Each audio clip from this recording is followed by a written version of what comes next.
The first update for JellyCar Worlds is now out. Let's take a look at everything in the Frost Mountain update.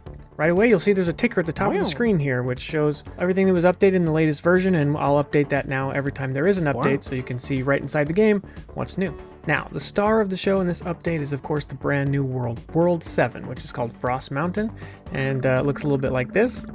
Let's go take a little look inside. Like each new world in the game, World 7 is focused around a new car ability, which is the grapple. The grapple allows you to attach to objects, and then you can reel in the grapple by using the accelerate button, or you can reel out the grapple by using the reverse button. And so a lot of the levels involve sort of swinging around and pulling yourself up and over obstacles as you progress through. Yeah, here's a quick example of an area in the game. This is from one of the earlier levels in the world, and you got to sort of use the grapple hook here to sort of maneuver around and detach and attach to different objects, kind of fling yourself around.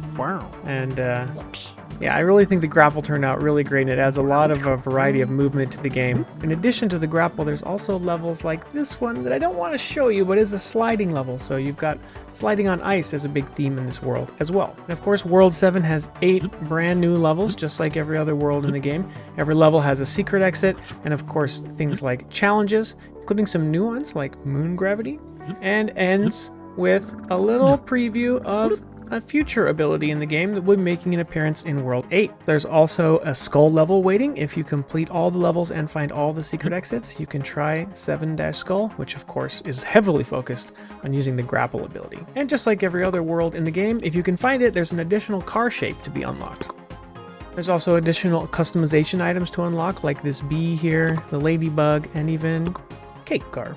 So that's the new content, but this update also has a lot of fixes and improvements as well. A big one, for example, is challenges. When you complete a level, challenges become available. And previously it was a little unclear that challenges existed at all or how you access them.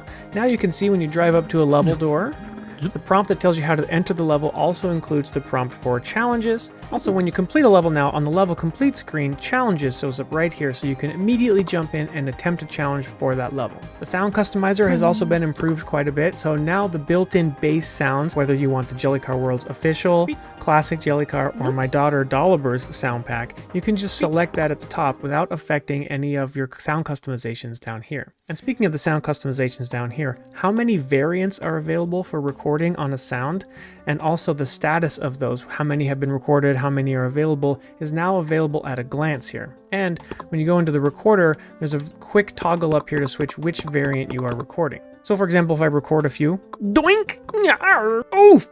Now when I go back to the overview, we can see that there are 3 variants recorded, and I still have many more I could record for this particular sound. Of course, remember that the sound recording feature is not available on every platform. In particular, the Nintendo Switch version does not support custom sound recording, but it does allow you to switch between different bass sounds. The long jump mode now shows a ghost of your best jump, so you can actually see the number of how far you jumped and the path you took. Boing.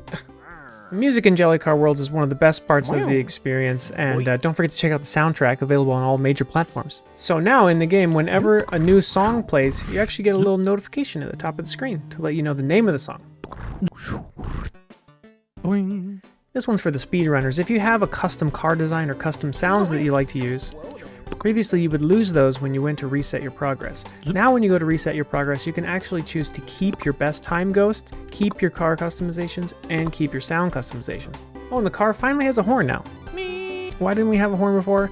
I don't know, but it's there now. And you can customize it just like every other sound on the platforms that support it. Also, on the iPhone version of the game, there's now a control option that uses entirely on-screen buttons. So if you don't like using tilt and you just want buttons for gas, brake, and rotate your car, you have that option now.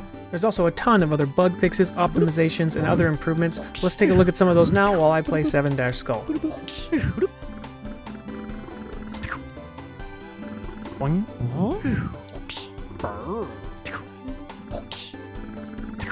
Okay, that's a look at what's new in World 7 update Frost Mountain, which just came out for JellyCar Worlds on all platforms.